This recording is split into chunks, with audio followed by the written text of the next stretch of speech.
시청자 여러분 안녕하십니까? 김동수입니다. 우리 경제가 과거 일본처럼 저물가, 저성장, 디프레션으로 치닫고 있다는 우려가 고개를 들고 있습니다.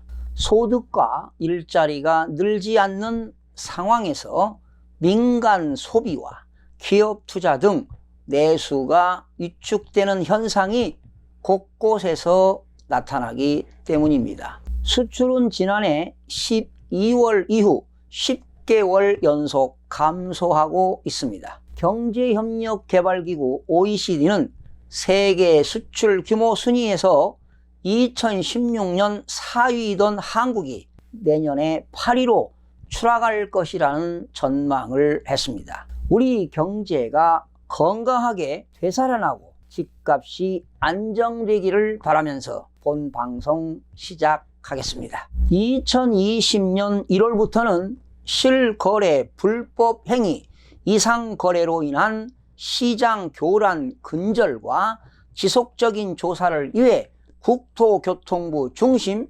상시 조사 체계를 단계별로 운영하기로 했습니다. 먼저 1단계는 국토교통부 조사 권한 부여가 2020년 2월 21일 이전에는 31개 투기 과열지구와 상시 조사 체계를 구축하여 시장 과열 발생 시 집중 조사하기로 했습니다. 2단계는 2020년 2월 21일부터는 국토교통부와 한국감정원이 실거래 상설 조사팀을 구성, 전국의 실거래 모니터링을 통해 이상거래 발생 시 즉시 조사하기로 했습니다. 그러면 이상거래 주택 취득자금 조달 계획서 제출 사례를 살펴보도록 하겠습니다. 차입금 플러스 임차보증금이 과다한 사례를 소개하겠습니다. 거래 물건은 서초구에 있는 A아파트, 면적은 135.9제곱미터가 되겠는데요. 매수자는 41세, 거래액은 36억 원인데요. 이분은 이렇게 자금 조달을 했습니다. 자기 자본은 3억 2,700만 원인데요. 그 중에 예금이 3억 원이고 현금이 2,700만 원을 가지고 있었는데요. 차입금이 무려 32억 7,300만 원의 차금을 조달했습니다. 그런데 차입금 31억 7,300만 원 속에는 임대보증금이 7억 원이 포함되어 있습니다. 그러면 임대보증금 7억 원을 빼게 되면 차입금은 25억 7,300만 원을 차입한 것으로 나타났습니다. 이런 내용들은 차입금이 과다하여 자금 출처가 의심되는 사례라고 볼 수가 있습니다. 두 번째는 차입금 플러스 임대보증금이 과다한 두 번째를 소개하겠습니다. 거래 물건은 서초구 B아파트가 되겠고요. 면적은 140제곱미터가 되겠고 매수자는 부부가 공동으로 매수했습니다. 남편은 39세, 부인은 38세, 거래액은 44억 3천만 원인데요.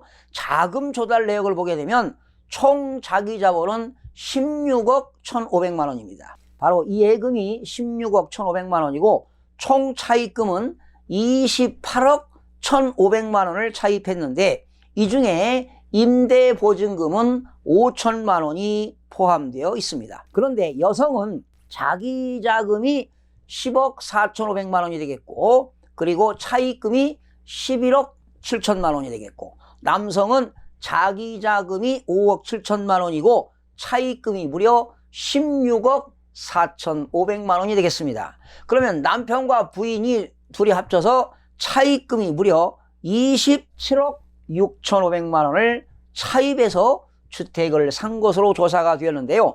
바로 이 내용은 부부가 공동으로 매수한 것이기는 하나 차입금만으로 27억 6,500만 원을 조달하여 자금 출처가 의심되는 사례가 되겠습니다. 다음은 차입금으로만 거래한 내용을 하나 소개하겠습니다. 거래 물건은 강남구 C아파트 174.7제곱미터가 되겠는데 매수자가 34세입니다.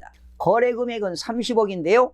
자금 조달은 다 30억이 다 차입금입니다. 그런데 그 차입금 중에는 임대보증금이 19억 원이 포함되어 있으니까 결과적으로 11억을 차입하고 19억은 임대보증금을 보증금을 안고 매수한 내용이 되겠는데요. 결과적으로 30억의 아파트를 매수하면서 모두 차입금만으로 자금을 조달한 사례로, 특히 그 밖에 차입금 11억 원의 자금 출처가 의심되는 사례가 되겠습니다. 이분은 한 푼도 돈이 없이 30억짜리 아파트를 취득한 사례가 되겠습니다. 또 현금 거래가 10억 원 이상인 거래입니다. 거래 물건은 서초구 D아파트 194.5제곱미터가 되겠는데 매수자는 부부가 공동으로 매수했습니다. 남편은 45세, 부인은 41세, 거래액은 36억인데요.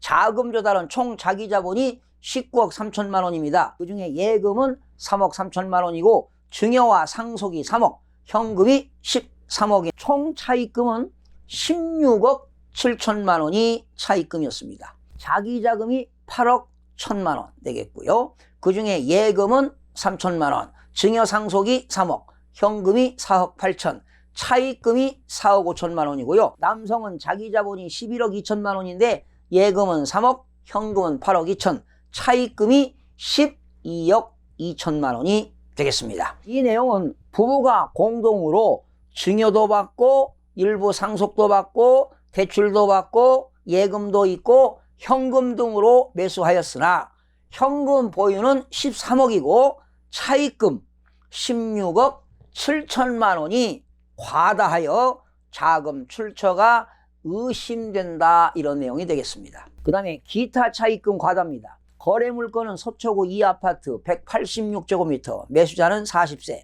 거래액은 20억 9,700만 원인데요. 자금 조달은 총 자기 자본이 12억 8,700만 원, 이 중에 예금은 2,700만 원하고 부동산 처분이 5억 7천만 원, 현금이 6억 9천만 원인데 총 차입금은 8억 1천만 원이 되겠습니다. 이 내용은 그 밖에 차입금 1억, 현금 6억 9천 등 자금 출처가 의심되는 사례가 되겠습니다. 기타 차입금 과다 두 번째가 되겠는데요. 거래 물건은 강동구 F아파트 59제곱미터가 되겠습니다. 매수자는 부부가 공동으로 매수했는데 남편은 38세, 부인은 33세, 거래액은 10억입니다. 자금 조달은 총 자기 자본은 3억 3천만 원인데 이 3억 3천은 부동산을 처분해서 생긴 돈이 되겠고 총 차입금은 6억 7천만 원이 되겠습니다. 여성의 자기 자본은 1억 6,500만 원, 부동산 처분이죠. 1억 6,500만 원. 남성은 자기 자본 1억 6,500만 원, 부동산 처분 1억 6,500만 원인데